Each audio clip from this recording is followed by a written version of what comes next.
podcast series. Over the last few months, we have seen a lot of changes in the Canadian immigration, जिसकी वजह से लोग काफ़ी परेशान हैं, especially जो temporary foreign workers हैं, who were expecting to get their permanent residency soon. Today we have Abhinav Katyal with us, who is a regulated immigration consultant in British Columbia and has been in the industry for over a decade now.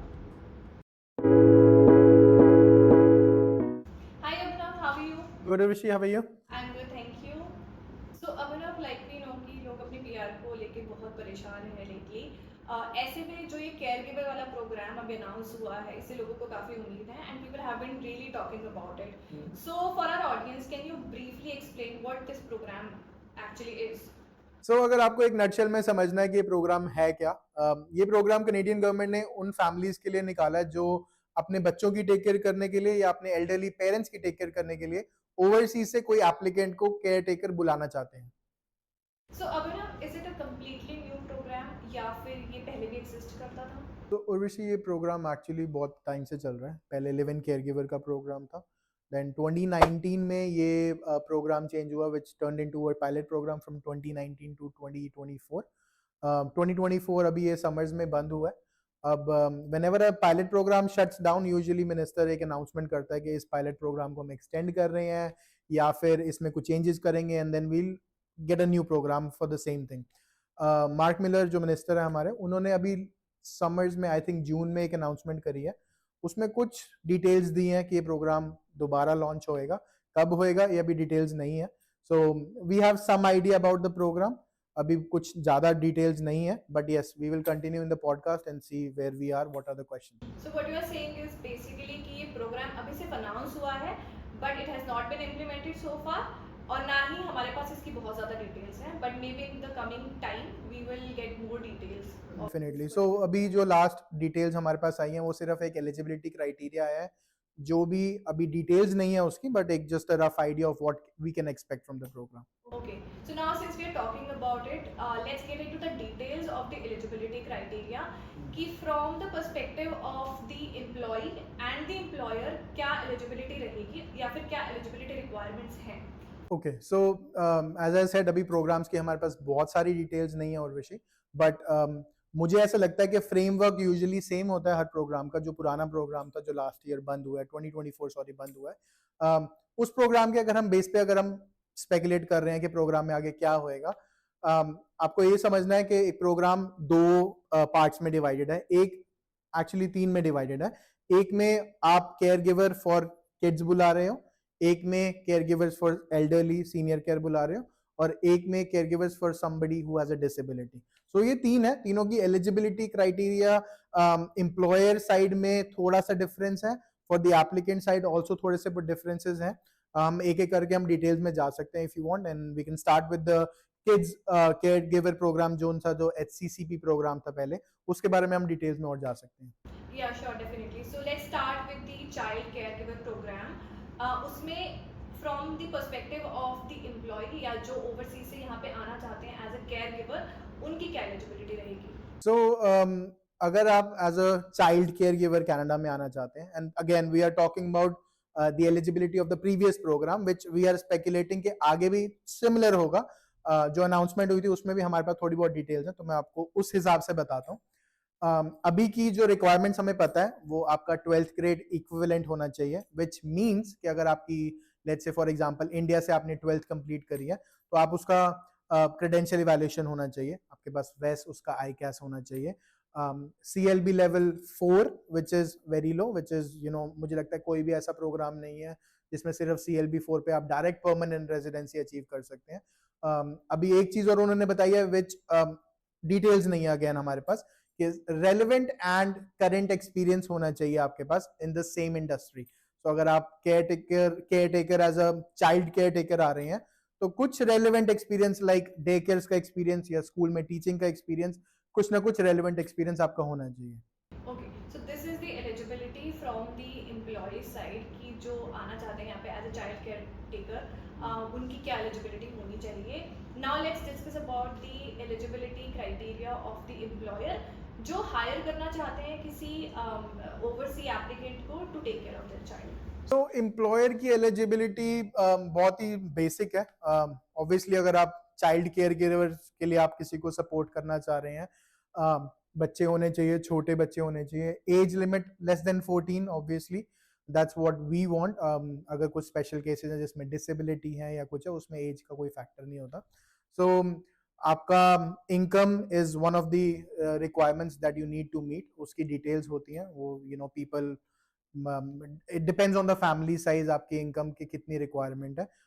So, Abhinav, we understand the eligibility from the employer perspective, but is there any minimum wage also that they need to offer to the person they are, interested in hiring? Usually Urvashi, ऐसे में क्या होता है कि जब आप कोई foreign worker higher करते हो, तो the government actually, service Canada is the department who is considered the HR of Canada.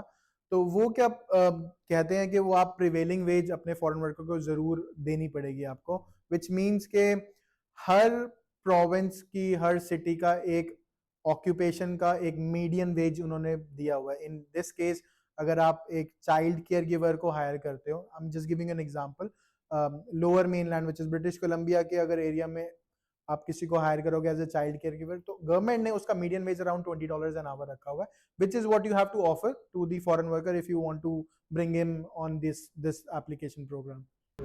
Can you give us more details about this, because I think this is a very important aspect of this program. तो उर्वशी, मैं थोड़ा सा इसको और break down करता हूँ in terms of के financial requirements क्या एज अ स्पॉन्सर एम्प्लॉयर।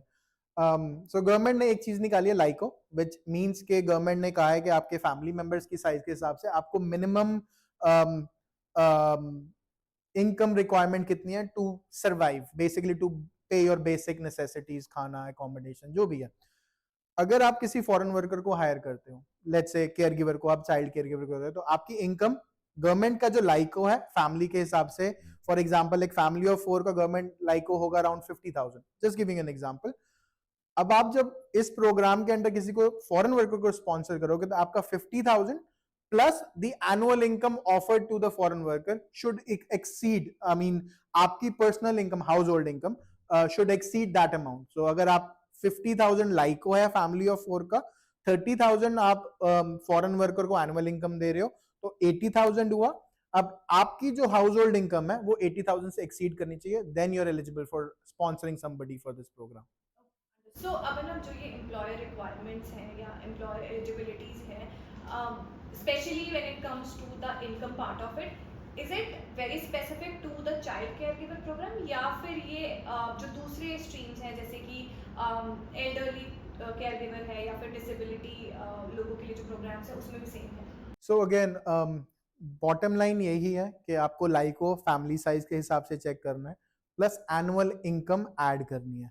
अब जैसे मैंने आपको चाइल्ड केयर में बताया कि एनुअल इनकम लेट्स सपोज 30,000 थी, सीनियर केयर में ये एनुअल इनकम ज्यादा होगी, क्योंकि गवर्नमेंट का जो मीडियन वेज है सीनियर केयर टेकर का, वो चाइल्ड केयर टेकर से ज्यादा होगा। सो पिछले एग्जाम्पल में जैसे मैंने आपको बताया कि फैमिली ऑफ 4 का लाइको 50,000 है, प्लस 30,000 चाइल्ड केयर गिवर का। इस वाले एग्जाम्पल में अगर आप सीनियर केयर को हायर करना चाहते हैं, तो उसका हो सकता है एनुअल इनकम 40,000 हो। Now to be eligible as an employer, आपकी इनकम 50,000 प्लस 40,000 विच इज 90,000, तो 90,000 से एक्सीड करनी चाहिए to hire somebody in a senior care position.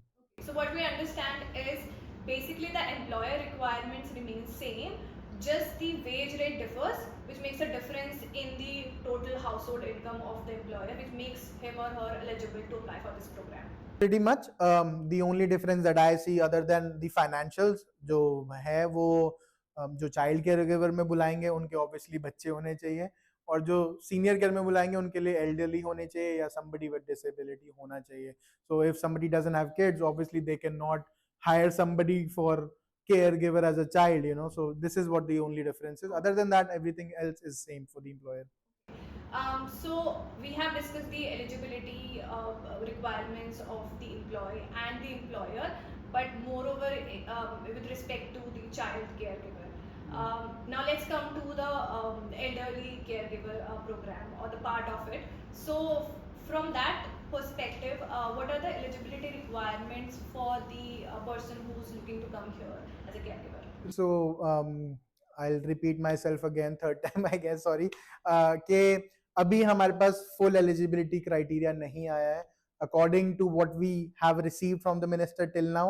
12th grade होनी चाहिए, अगेन CLB लेवल 4 होना चाहिए, आइल्स में इंग्लिश प्रोफिशिएंसी, और आप सेल्फ भी दे सकते हैं which is again a exam that is accepted by IRCC। इसमें थोड़ा सा एक डिफरेंस जो मुझे लगता है वो रेलेवेंट एंड जो एक्सपीरियंस है आपका, वो जो that is the requirement also for both the programs, इसमें थोड़ी सी सीनियर केयर में हायर है कि अगर आप 12th ग्रेड के बाद you can not be a nurse obviously, so somebody who wants to come to Canada for working as a senior care giver, so उसकी requirements education की थोड़ी सी ज्यादा हो सकती हैं, as in उनके पास BSc नर्सिंग हो सकती है, उनके पास किसी नर्सिंग होम का कुछ कुछ एक्सपीरियंस हो सकता है, आप हॉस्पिटल में कहीं पे एज अ नर्स काम कर रहे हैं वो एक्सपीरियंस आप यूज कर सकते हैं। other than that, I think everything else would be the same, जो CLB requirements और education requirements pretty much same है। मुझे ऐसा लगता है कि आप 12th के बाद सीधा as a senior caregiver की आप एप्लीकेशन लगाएंगे, उसमें it will be very hard to tell the officer you know how this is a legit job offer, क्योंकि अगर मैं अपनी बात करूं, मैंने अपने एल्डरली पेरेंट्स को बुलाने के मतलब एल्डरली पेरेंट्स के लिए हेल्प के लिए किसी को बुलाना है, I would prefer to have somebody who has a medical background या फिर कुछ senior care में कुछ ना कुछ background हो, rather than somebody who has done nothing, 12th grade करी है और you know कुछ relevant education नहीं है, कुछ relevant work experience नहीं है।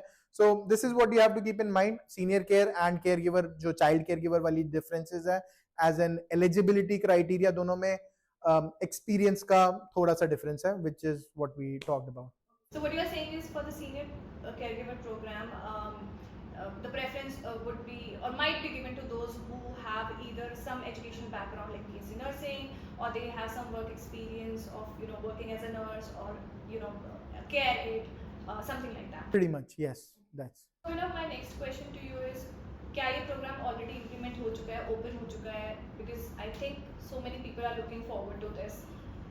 सो उर्वशी प्रोग्राम अभी ओपन नहीं हुआ है, सो अगर आपको कोई बोल रहा है कि हाँ आप हमें हायर कर लो to do the application, don't do it right now to be honest, because अभी प्रोग्राम की सिर्फ एक प्रिलिमिनरी रिक्वायरमेंट्स के बारे में हमें पता चला था, अभी detail program we are anticipating in the next couple of months we should have all the details.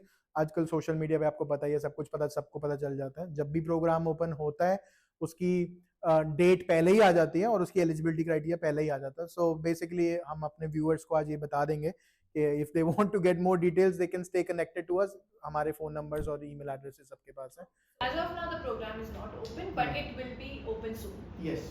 All right.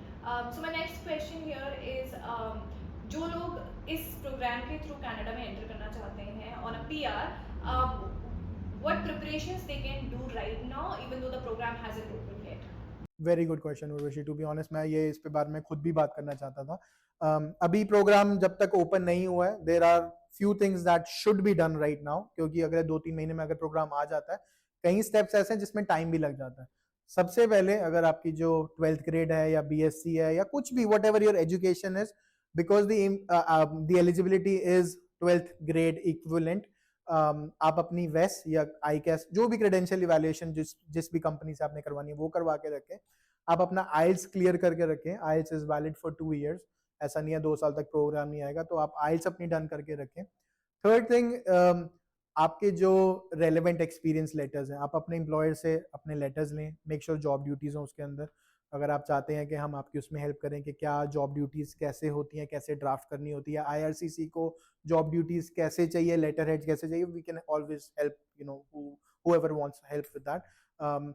Pretty much it. और सपोर्टिंग डॉक्यूमेंट्स में अभी आप PCC मेडिकल अभी आप कुछ ना कराएं, don't waste your money on all that, let the program have a final launch, once we have everything we will definitely post it, आप लोगों को भी पता चल जाएगा। यूजुअली ऐसे प्रोग्राम्स में PCCs एंड मेडिकल्स बाद में ही कराए जाते हैं, पहले नहीं कराए जाते। Okay, so Abhinav, since this program has been announced by IRCC, तब से बहुत सारे questions हमारे पास आ रहे हैं because people are really looking forward to this program, and I hope in this podcast we can take up few questions and discuss about that. Sure. So my first question is, क्योंकि when it comes to the children or the elderly parents, people are more comfortable with their own family. So एक जो बहुत important question है कि क्या आप अपने family members को स्पॉन्सर कर सकते हो फॉर दिस प्रोग्राम? सो ऋषि, ये जो क्वेश्चन है ना, आजकल सबसे पहला क्वेश्चन यही आता है कि हम अपनी फैमिली मेंबर को बुलाना चाहते हैं, कैन वी डू इट और no as a sponsor employer. Simple answer is as long as जो एप्लीकेंट जिसको आप स्पॉन्सर करना चाहते हैं वो एलिजिबल है जॉब ऑफर के लिए, उसके पास सारी एलिजिबिलिटी क्राइटेरिया मीट हो रही है, why not, you can definitely bring in your own cousins, brothers, sisters, जिसको भी आप बुलाना चाहते हैं आप बुला सकते हैं। So another question is, actually there are two questions I would ask you. First is, do you need an LMIA for this? Urvashi, so LMIA is not processed anymore for caregivers. अभी भी we are in August 2024. कुछ applications पहले approve हुई थी जो अभी भी valid है, सो वो वाली LMIs अभी भी चल रही हैं, लोगों के पास LMIs हैं, people are still trying to hire workers on those LMI work permits. इसमें थोड़ा सा एक अंडरस्टैंडिंग ये है कि अब LMI जो पुरानी निकली भी हुई हैं, जिनके पास अभी वैलिड LMIs हैं एम्प्लॉयर्स के पास, they can only hire people inside Canada, and that too who are first eligible for the job offer. Second, their status is not a visitor, so they should be on a either a work permit or या वो study permit पे भी हो सकते हैं. So LMI is not the requirement for the new program. This is my guess because पुराने programme में भी LMI इन्वॉल्व नहीं थी. आप direct permanent residency but open work permit मिलता था, उसमें ऑक्यूपेशन रिस्ट्रिक्टेड वर्क परमिट मिलता था. अब एंटिसिपेटेड ये है कि इस साल जो नया प्रोग्राम आएगा उसमें ओपन वर्क परमिट्स नहीं है, it's a direct permanent residency. So when the applicant applies, whatever the processing time will be, when they land as a Canadian permanent resident. So because it is a permanent residency program, so I'm sure that a lot of people might have this confusion. क्या ये point based program है? This is not a point base, तो आपको वो rat race में नहीं जाना पड़ेगा कि आपके पॉइंट्स नहीं बन रहे हैं. एज लॉन्ग एज आपकी एलिजिबिलिटी मीट होगी, आप डायरेक्ट परमानेंट रेजिडेंसी पे आएंगे. There is no scoring system here. Okay. Another question that comes, that is a follow-up question, is related to the funds which is required, because normally जब कोई PR apply करता है, so they have to, especially if they are overseas, they have to show some proof of funds. What is there in this program? सो इसमें ना मुझे ऐसा लगता है कि कोई भी ऐसा प्रोग्राम होता है जिसमें डायरेक्ट परमानेंट रेजिडेंसी होती है, उसमें बिकॉज आपके पास वर्किंग राइट्स नहीं होते, so you don't have a work permit when you are coming in a permanent residency. Proof of settlement जरूर होगा इसमें. So and again proof of settlement as we all know के depends on the family size. अगर आप single applicant है तो around 18,000 is what you need. अगर आप मैरिड हैं, so it just goes on as per your family size, right? So proof of settlement might be one thing that we have to keep an eye. Again, we are not sure if that is a requirement right now. 99% I'm sure proof of settlement would be a requirement. So आप website पे जाके आप check कर सकते हैं. You can see the eligibility जो family size के हिसाब से है, and you'll have a better idea. अगर if somebody wants to know more about this, they can obviously contact us. Okay. So are there going to be any limited number of applications that they are going to process under this scheme? Oh yeah, perfect question here, Urvashi. So पिछले साल जो application थी उस पे cap था, सो 2750 for child care, 2750 for senior care. अभी जो immigration plan आया है कनाडा का, उसमें अराउंड 15,000 अलॉटेड एप्लीकेशंस जो एक्सेप्ट करेंगे IRCC from 2024 till 2026. So tentatively around 5,000 applications every year होंगी, which I think split will be 50-50. 2,500 child care, 2,500 in the disability and the senior care. So my question to you now is, do you think that this program is really going to help those people who are looking forward to settle in Canada as a PR? Because so far the situation is not very good when it comes to the Canadian immigration. So what is your point of view? Yeah, my personal point of view on this is आज की date में immigration is not easy. We all know this is a hard fact. PR लेना बहुत easy नहीं है. Back in the days, students who completed 1 year at a knock B position, they were very confident कि PR हो जाएगी. But आज की date में ऐसा कुछ नहीं है. But out of all this, एक ऐसा प्रोग्राम जो डायरेक्ट परमानेंट रेजिडेंसी ऑफर कर रहा है, I think this will do good for a lot of Especially with such low eligibility criteria. Perfect, yeah, that's what I was saying कि CLB 4 पे, as I told you, कोई ऐसा programme मुझे नहीं पता जिसमें 12th grade और CLB 4 पे आप डायरेक्ट परमानेंट रेजिडेंट बन सकते हैं. This is going to be a perfect program for a lot of people who actually wants to come as a caregiver. Uh, let's wind it up, and my last question to you is, if somebody wants to reach out to you to know more about this program, or to start preparing for their immigration to Canada, how can they contact you? So yeah, I mean, we are based in Surrey. हमारा office King George and 98 पे है. हमारी website envisionimmigration.ca. If somebody wants to directly contact us, they can contact us through WhatsApp. Number is 604-657-7427. Somebody wants to email us, is info@envisionimmigration.ca. Thank you so much, Abhinav, for giving your time today, and it was a great discussion. I'm sure our viewers will be benefited from this, and they can start preparing for this amazing program, which will help them to land as a permanent resident in Canada. Thank you so much, Urvashi, for having me here, and I really wish good luck to everybody who wants to go for this program. Thank you everyone for watching this video. I really hope that you like this video, and आपको कुछ ना कुछ information ज़रूर मिली होगी जिसे आप अपने लिए use कर सकते हैं. We will keep bringing such videos in the future as well. If you have any questions related to this program or anything related to immigration, you can always comment, and do subscribe to our channel. Stay tuned. So I'll see you in the next episode.